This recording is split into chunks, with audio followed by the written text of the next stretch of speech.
प्रभु यीशु मसीह के मधुर नाम में आप सबका स्वागत है। मैं प्रभु का धन्यवाद देता हूं पिता परमेश्वर ने प्रभु जी जो ये 2025 हमारे जीवनों में जोड़ दिया, बड़ी करुणा से, बड़ी दया से हमारे प्रभु ने हमें ये नया साल दिया है, जिसके लिए हम उसका धन्यवाद देते हैं। और आज जो मैं वचन आपके साथ बांटना चाहता हूं इस नए साल की शुरुआत में, वो वचन यह है। हम पढ़ेंगे हागे की किताब और उसका पहला अध्याय और उसके पहले अध्याय के 6 वचन में, और यहाँ परमेश्वर ऐसा कहता है, तुमने बहुत बोया परंतु थोड़ा काटा, तुम खाते हो परंतु पेट नहीं भरता, तुम पीते हो परंतु प्यास नहीं बुझती, तुम कपड़े पहनते हो परंतु गर्माते नहीं, और जो मजदूरी कमाता है वह अपनी मजदूरी की कमाई को छेद वाली थाली में रखता है। सेनाओं का यहोवा तुमसे यूं कहता है, अपने अपने चाल चलन पर सोचो।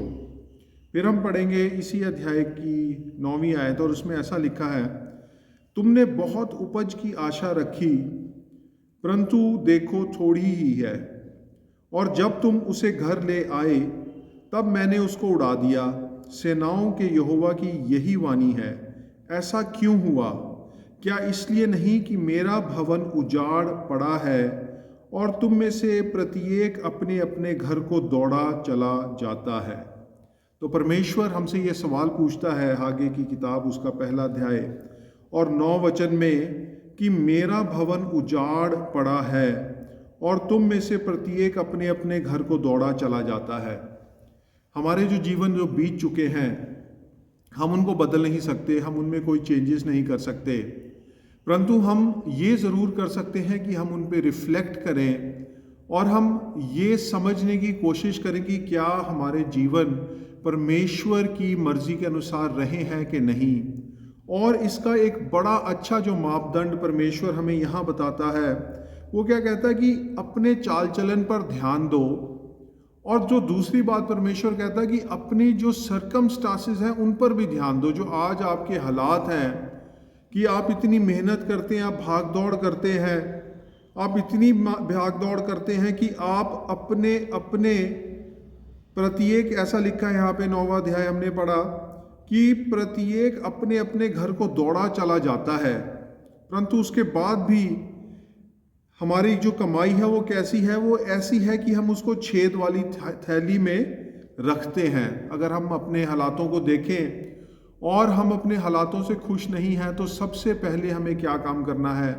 हमें अपने अपने चाल चलन को, अपने अपने चाल चलन पर हमने ध्यान करना है, और हमने ये देखना है कि क्या हम परमेश्वर के मंदिर को बना रहे हैं कि नहीं बना रहे। नए नियम में हम जानते हैं कि जो परमेश्वर का मंदिर है, परमेश्वर आज हम में वास करता है, हम उसके मंदिर हैं। ये हम पढ़ते हैं 1 कुरिन्थियों उसका 3 अध्याय, और वहाँ पे इंग्लिश में ऐसा लिखा है, you are the temples of god. हम जो है वो परमेश्वर के मंदिर हैं। क्या इस मंदिर को आज हम बना रहे हैं कि इस मंदिर को हमने ऐसा छोड़ दिया जैसे परमेश्वर कहता है कि मेरा भवन उजाड़ पड़ा है? आप जानते हैं कि यीशु मसीह कहता है मत्ती उसके 6 अध्याय में कि हमें धर्म के कार्य करने हैं, परंतु ऐसे नहीं करने कि हम मनुष्यों को दिखाएं, पर बड़ी सकेती के साथ, बड़े ध्यान के साथ हमने अपने जो धर्म के कार्य करने हैं वो कैसे करने हैं कि हमारा जो स्वर्गीय पिता है वो हमसे हमारे जीवन के द्वारा प्रसन्न हो। और वो जो धर्म के काम है वो क्या क्या काम है? सबसे पहला वो बताता है कि दान करना है, दूसरा बताता है कि हमें प्रार्थना करनी है, तीसरा बताता है कि हमें उपवास करना है। और यहाँ पे भी हागे की किताब में जब हम वापस आते हैं, उसका पहला अध्याय और उसके 8 वचन में जब हम पढ़ते हैं, तो लिखा है, पहाड़ पर चढ़ जाओ और लकड़ी ले आओ और इस भवन को बनाओ। पहाड़ की सिग्निफिकेंस हम जानते हैं। यीशु मसीह जब इस धरती पर था तो वो क्या करता था?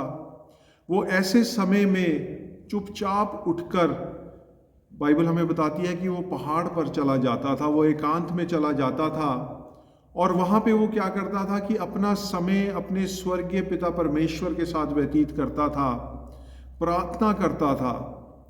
और अपना कोशिश करता था कि वो जो समय उसके जो पिता के साथ है वो एकांत में वो व्यतीत करे। और हमें भी ऐसा बताया गया है जब हम मत्ती उसका 6 अध्याय पढ़ते हैं कि हमें क्या करना अपनी प्रार्थना में, कि लोगों के बीच में प्रार्थना नहीं करनी है, शोर शराबे के साथ प्रार्थना नहीं करनी है, परंतु एकांत में जाना, अपने किवाड़ को बंद करना, दरवाजे को बंद करना है। और जो समय है वो हमें अपने परमेश्वर पिता के साथ, पवित्र आत्मा के साथ एकांत में व्यतीत करना है। और 5-10 मिनट नहीं, हमें अपना समय ज़्यादा से ज़्यादा व्यतीत करना है। और जब हम ऐसा करते हैं, 8 वचन में आगे की पहला अध्याय उसके 8 वचन में क्या लिखा है कि वहाँ से पहाड़ पर चढ़ जाओ और लकड़ी ले आओ और इस भवन को बनाओ। तो जो ये लकड़ी का सिग्निफिकेंस है, ये क्या सिग्निफिकेंस है कि जब हम परमेश्वर की हजूरी में बैठते हैं, जब हम पवित्र आत्मा जी की हजूरी में बैठते हैं, तो हमें वहाँ से क्या मिलती है? अनॉइंटिंग मिलती है। और इसी अनॉइंटिंग के द्वारा हम बिना बहुत ज़्यादा मेहनत किए हुए, बिना शारीरिक कामों के ऊपर भरोसा करते हुए, हम परमेश्वर का सुसमाचार बड़ी आसानी से सुना सकते हैं, बड़ी सामर्थ्य से सुना सकते हैं, जब हम ये लकड़ी ले आए और इससे अपने भवन को बनाएं, जो कि सिग्निफाई करता है कि हमें जब हम प्रार्थना में बैठेंगे और ज़्यादा से ज़्यादा समय हम प्रार्थना करेंगे, तो हमें एक ऐसी अनॉइंटिंग मिलेगी कि लोग अपने आप हमारी ओर खींचे चले जाएंगे। और जब वो खींचे चले आएंगे तो तब हम उनसे परमेश्वर की बातें करेंगे, तो तब वो प्रभु यीशु मसीह को अपना उद्धारकर्ता, अपना मसीह, अपना मुंजीदाता, अपने पापों को माफ़ करने वाला, अपना राजा मानेंगे। और उनके जीवन में प्रभु की सामर्थ कार्य करेगी, उनके जीवों को बदलेगी और वो अनंत जीवन को प्राप्त करेंगे। ये साल का शुरुआत है और इस साल की शुरुआत में ही मैं अपने आप को भी और आपको भी ये वचन के साथ इनकरेज करता हूँ कि हमें पहाड़ पर चढ़कर वो लकड़ी ले आनी है। मतलब कि हमें पहाड़ पर जाकर परमेश्वर के साथ इस साल ज़्यादा से ज़्यादा समय व्यतीत करना है, ज़्यादा से ज़्यादा हमें प्रार्थना करनी है, ज़्यादा से ज़्यादा हमें दान करना है। प्रार्थना और उपवास पर, प्रार्थना और रोज़ों पर हमारा बहुत ज़्यादा ध्यान रहना चाहिए। हमें कोशिश करनी चाहिए इस साल में कि हम ज़्यादा से ज़्यादा प्रार्थना करें, ज़्यादा से ज़्यादा फास्टिंग करें, ताकि हम परमेश्वर की महिमा को अपने बीच में और अपने द्वारा लोगों तक पहुंचता हुआ देखें। मैं प्रभु का धन्यवाद देता हूं, प्रभु के इस वचन के लिए जिसने मेरी आंखें खोल दी, और मैं विश्वास करता हूं कि प्रभु आपकी भी आंखें खोलेगा। एक बार फिर मैं आपको याद कराता हूं, प्रभु हमसे कहता है कि अपने अपने चाल चलन पर ध्यान करो। जब हम अपने चाल चलन पर ध्यान कर दें तो हम इस बात को सही तरीके से जांच पाएंगे कि क्या हमने जो धर्म के कार्य हैं वो अपने पिछले बीते साल में किए, क्या हमने दान किया, क्या हमने अपने दशवांश और जो हमारी ऑफरिंग्स हैं वो परमेश्वर के घर में लाए हैं, क्या हमने अपना ज़्यादा से ज़्यादा समय प्रार्थना में व्यतीत किया है, और क्या हमने फास्टिंग की है। तो ये जो सारी बातें हैं ये हमारे लिए बहुत ज़रूरी हैं कि जो हम जानते हैं कि परमेश्वर की धार्मिकता में यीशु के द्वारा मिली है, और जब हम धर्मी ठहराए गए हैं तो हमें धर्म के कार्यों को ज़रूर करना है।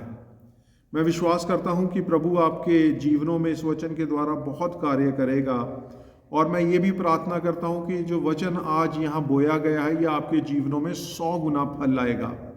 तो प्रभु आपको बहुत आशीष दे। मैं उम्मीद करता हूं कि जो ये वर्ष है आपका 2025, ये आपके लिए बहुत सारी आशीषें, बरकतें लेके आएगा, आपके लिए छुटकारा लेके आएगा, आपके लिए चंगाई लेके आएगा। और ये जो वर्ष है ये आपकी लाइफ का एक टर्निंग पॉइंट होगा, और आज के बाद आप दान देने में, प्रार्थना करने में और उपवास करने में आगे ही बढ़ते चले जाएंगे। एक मैं जो और बात आपसे कहना चाहता हूँ वो हम पढ़ पाएंगे भजन संहिता उसके जो 80 चैप्टर है, जो 80 नंबर उसका अध्याय है, उसमें हम पढ़ पाएंगे। और वहाँ ऐसा लिखा है कि प्रभु हमें जिला तो हम तुझसे प्रार्थना करेंगे। अगर आप इसको भी अपनी प्रार्थना बना लें और आप दिन रात चलते फिरते अगर पवित्र आत्मा से ये गुहार करें, ये विनती करें कि पवित्र आत्मा जी आप ही हमें जिलाओ कि हम ज़्यादा से ज़्यादा प्रार्थना करें। इंग्लिश में लिखा है revive us, quicken us, that we may call upon your name. तो ये अगर एक प्रार्थना इस साल हम इसको अपनी प्रार्थना बना लें तो मैं आने वाले समय में विश्वास करता हूँ कि प्रभु हमारे जीवनों में और हमारे जीवनों के द्वारा अपनी महिमा को प्रकट करेगा। प्रभु आप सबको बहुत आशीष दे, सबको जय मसीह की। प्रभु आपको और ऊंचा उठाए, प्रभु आपको अपनी मर्जी के अनुसार इस्तेमाल करे। सबको जय मसीह की। आमीन।